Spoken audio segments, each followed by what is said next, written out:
Hi ஹாய்ஸ், நாங்கள் எங்கே போகிறோம்னு சொன்னால் ஈச்சம்பழம் பிடுங்குறதுக்கு ஒரு காட்டை நோக்கி போகிறோம். ஈச்சம்பழம் தேடி தேடி களைக்க போனோம்.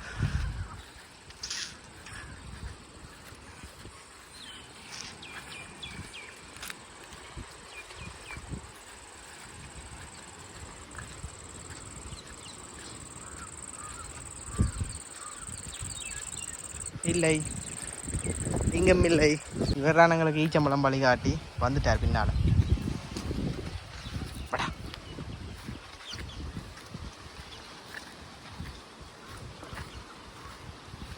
ஃபைனலாக நாங்கள் ஈச்சம்பழத்தை கண்டுபிடிச்சிட்டோம். கருப்பு கருப்பு பழமெல்லாம் இருக்குது. இதுதான் நம்ம ஊர் ஈச்சம்பழம்.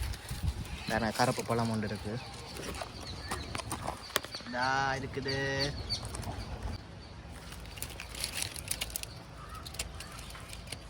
விழுந்து வச்சு. இதுதான் ஈச்சம்பழம். அருமையான சுவை.